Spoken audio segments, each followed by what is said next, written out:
Hay una pregunta que pocos empresarios se atreven a hacerse en voz alta. Si el problema de mi empresa soy yo, Roberto fundó su empresa de logística a los 28 años, con 3 camiones, una libreta y una obsesión, que todo se hiciera bien. Y durante años esa obsesión funcionó. Creció, contrató, expandió rutas, abrió bodegas. A los 42 años, Roberto tenía 87 empleados, contratos con empresas multinacionales y una empresa que en papel valía varios millones de dólares. Pero había un problema. Roberto firmaba y decidía todo. Las facturas, los contratos, las vacaciones del personal, las contrataciones, despidos, felicitaciones y hasta los regaños se los daba. Hasta la compra del papel también para la oficina tenía que decidir. Si un camión necesitaba cambiar de ruta a las 11 de la noche, llamaban a Roberto. Y si un cliente quería una reunión, tenía que ser también con Roberto. Si alguien tomaba una decisión sin consultarle, Roberto lo tenía que saber y, por cierto, no le gustaba. Los gerentes llevaban con propuestas. Él las revisaba, las corregía, las retrasaba o simplemente las archivaba, quedando inconcluso. No por maldad, sino porque Roberto en el fondo no confiaba en nadie para hacer las cosas como él las hacía. Y ese era exactamente el problema. Un día, una firma de inversión llegó interesada en comprar el 40% de su empresa. Números muy buenos, proyecciones altísimas y el sueño de cualquier emprendedor. Hicieron todo el estudio de la empresa a profundidad. Revisaron cada proceso, cada contrato, cada estructura. Platicaron uno por uno con las personas, con los colaboradores. Al final, el inversor principal se sentó frente a Roberto, lo miró a los ojos y le dijo algo que nunca olvidaría. Roberto, tu empresa no vale lo que creemos porque tu empresa eres tú. Y eso es un riesgo que no podemos comprar. Lo que el inversor vio fue esto. No había un solo proceso documentado. No había un solo gerente que pudiera tomar decisiones autónomas. No había sistemas que funcionaran sin que Roberto estuviera en el centro. La empresa no tenía estructura. Tenía solamente a Roberto. Y Roberto, aunque brillante, era humano. Podía enfermarse, podía cansarse, podía simplemente no estar. Esa noche, Roberto se quedó en su oficina hasta la madrugada y por primera vez en 14 años se permitió ver lo que todos a su alrededor ya sabían. Él había construido una jaula perfecta y la jaula era él mismo. No es un caso aislado, es una epidemia silenciosa en el mundo empresarial. El fundador que no delega porque nadie lo hace como yo. El gerente que aprueba hasta los correos del equipo. El emprendedor que lleva 5 años a punto de contratar a alguien de confianza. Todos construyen, todos crecen, todos en algún momento se convierten en el techo de su negocio. La pregunta no es si eres un buen líder. La pregunta es, ¿puede tu empresa crecer sin que tú estés presente? Si la respuesta honesta es no, entonces hoy es el día para hablar de eso. Bienvenidos héroes a un episodio más de Heroes Podcast, en donde vamos a hablar de historias de empresarios, de héroes como tú, que están luchando, están trabajando diariamente por revolucionar su empresa. Y para eso estamos también aquí con David Eyay, quien me hará como entrevistador unas preguntas que en base a mi experiencia y en base a mi conocimiento, por supuesto, pondré en tus manos para que puedas tú tomar algo práctico que puedas ver en ejecución desde hoy. Así es que, David, ya dimos el relato. Por favor, empezamos con las preguntas. Adelante, David. Hugo, empecemos con una que pone el dedo en la llaga. En todos los empresarios que has conocido o asesorado, ¿hay un patrón de personalidad que hace que cierto tipo de líder se vuelva cuello de botella?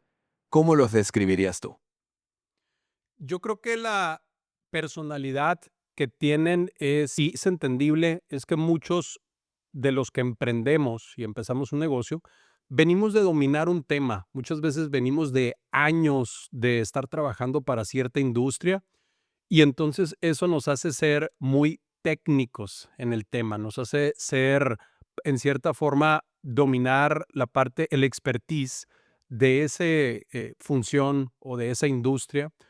Y al precisamente hacerlo como una empresa o al emprender nuestro propio negocio o empresa, queremos encasillarnos o queremos quedarnos en ese perfil, cuando realmente ya como empresarios se requiere nuevas habilidades, desarrollar nuevas formas de pensar y que tengas bien claro que ahora es necesario poder desarrollar a las personas para hacer a través de otros. Esta última frase me gusta mucho porque no es la misma tú encargarte de hacer un trabajo muy bien hecho cuando tú eres un individuo, digamos, cuando tú hablas por tus propios resultados en tu trabajo, en tu posición, a ahora sí que organizar, planear con la gente para que puedas lograr tus resultados y tus metas, pero a través de otros. Ahí se requiere ya otros poderes, digamos, otro tipo de habilidades que necesitas poner en práctica.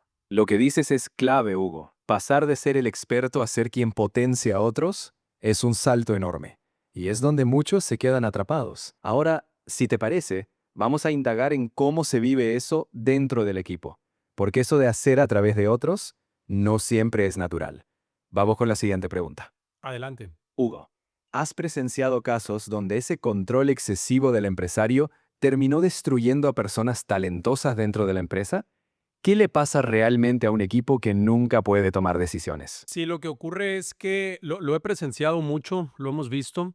Lo que ocurre cuando personas no pueden tomar decisiones o que decisión que toma, que seguramente y sobre todo al principio no sale tan bien, obtienes un regaño, obtienes básicamente el que todo el mundo te apunte y diga tú fuiste y tú eres el culpable, etcétera, va apagando la iniciativa de las personas, va poco a poco haciendo que eviten ser proactivos, eviten anticiparse a las cosas, querer proponer, etcétera. Y entonces también hace que aquellos jugadores o personas que realmente son talentosas, que tienen una actitud, que se anticipan, que ven o observan algo y que quieren proponer para cambiarlo, ocurre que esas personas tarde o temprano se te van, porque sobre todo las personas talentosas les gusta estar en ambientes también retadores y les gusta estar proponiendo, innovando, ser creativos, echando a andar. Y aunque algo les salga mal, las personas talentosas se sacuden el polvo y normalmente lo vuelven a intentar. Pero ahí es donde tú como líder, tú como empresario héroe, necesitas también soportarlos. Y pues llega un momento en que si esto ocurre y la atmósfera, la cultura de la empresa o tuya como líder no aporta a soportar, a patrocinar a estos jugadores, se van a ir y entonces llega un momento en que se quedan o te quedas con un equipo de personas que solamente saben obedecer. Y por eso es que el factor común que siempre debe estar presente en la empresa eres tú, porque eres el único que está pensando, observando, dando órdenes y la gente obedeciendo. Hugo, me gusta cómo lo planteas. Sin esa cultura de confianza, el talento se extingue o huye. Pero ahora quiero retarte con un mito. Algunos dicen que el control total llevó a Steve Jobs a revolucionar Apple. Entonces, ¿el control absoluto es a veces una ventaja competitiva o es solo una excusa para no delegar? Es una excelente pregunta porque muchos se pueden confundir y es más, hasta justifican a veces la microgestión con personas exitosas como un Steve Jobs que llevó a Apple a lo que ahora ya sabemos. Pero lo que no se dan cuenta y del error en el que están cayendo es en el siguiente.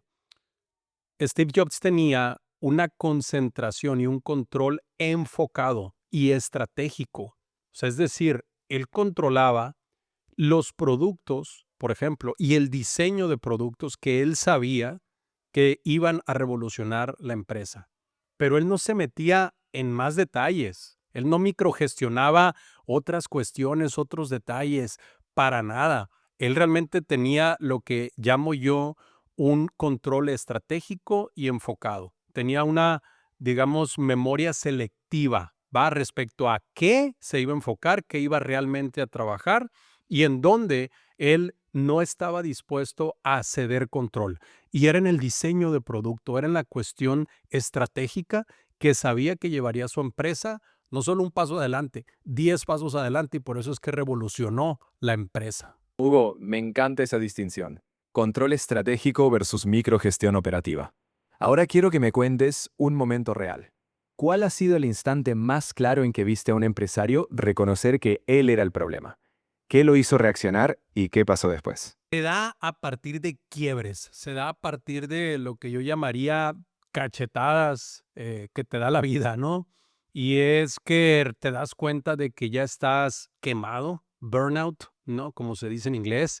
Cuando pierdes, como en el caso de nuestro relato, cuando pierdes algún tipo de inversión o algún tipo de socio que se da cuenta que lo que se ve por fuera realmente no es por dentro, cuando te das cuenta que a lo mejor hay mucho ruido en ventas, pero no hay nada acá abajito de utilidades y de rentabilidad, y vives realmente, pues, en un estrés constante financiero, en este caso. Cuando alguien de tu equipo que te das cuenta que es muy talentoso, se te va y hasta ese momento decide decirte toda la verdad, ahí es cuando te cae ese balde de agua fría. Por eso es que estos momentos normalmente tienen que ver con estos baldes de agua fría, estas cachetadas, estos puñetazos directos en la cara que te hacen realmente despertar y pues querer cambiar. Justamente, Hugo. Esos golpes de realidad suelen ser los mejores maestros.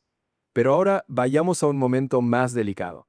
Cuando un empresario llega a pedirte consejo, ¿cómo le dices que él es parte del problema sin que se cierre o se ponga a la defensiva? Normalmente tenemos que llegar a eso a partir de preguntas, porque las preguntas nos hacen reflexionar. Y sí, la pregunta tiene que ser encaminada hacia donde nosotros vemos evidente que el héroe se debe de dirigir. Entonces, realmente uno tiene que reflexionar sobre las cosas, sobre la posición en donde uno está y hacia dónde quiere llegar. Al momento de estar platicando con cualquiera de nuestros héroes o con cualquier amigo que tengo, empresario, gerente, director, normalmente no se le dicen las cosas de frente o tan directas porque a veces se pueden defender. Pero la reflexión puede llegar de nuevo a un análisis interno que les hace reflexionar y decir, oye, hay otras posibilidades, ¿no? Y ahí es donde poco a poco el cambio va a suceder. Es un cambio de mentalidad y es un cambio de perspectiva para que puedan darse cuenta que en el futuro, en la visión, es necesario cambiar nuestra versión actual para poder continuar creciendo y profesionalizando nuestra empresa. Esa reflexión guiada es oro, Hugo. Y para cerrar, vamos con lo inevitable. Si pudieras mandarle un mensaje a esos empresarios que hoy, a las 11 de la noche, siguen firmando todo, ¿qué les dirías en menos de 30 segundos para sacudirlos? Les diría que reflexiones mucho sobre si tuvieras que tomarte 30 días, 90 días por alguna situación fuera de tu control, de salud, de cuidar a otro familiar por aspectos de salud, etcétera.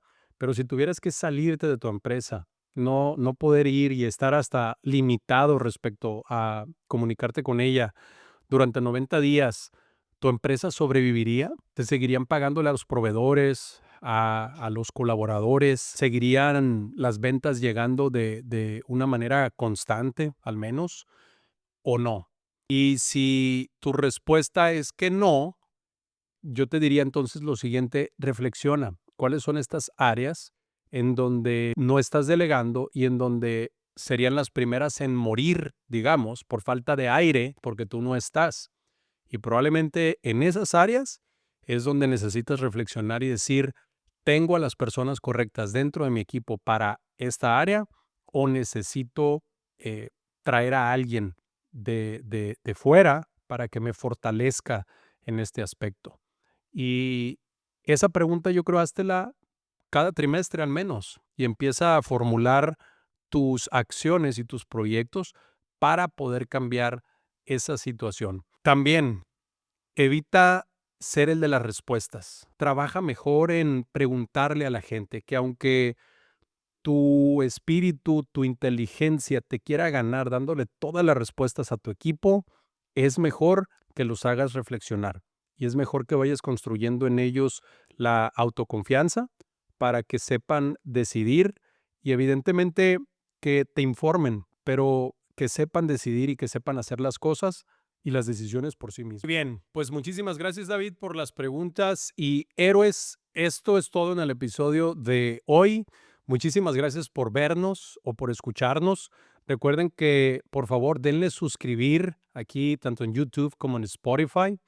Y también si nos ves a través de alguna de nuestras redes sociales como Instagram o como TikTok, por favor comparte este contenido. Queremos estar llegando a cada vez más héroes como tú que puedan ser beneficiados de esta información que con mucho gusto, que con mucho propósito ponemos a tu disposición. Queremos que este mensaje haga eco, así es que ayudas bastante a otros héroes y te ayudas también a ti cuando piensas, recuerda, en un impacto en todos y cada uno de nosotros. Así es que, héroe, te agradecemos mucho por escucharnos y por vernos. Nos vemos en el próximo capítulo. Hasta luego.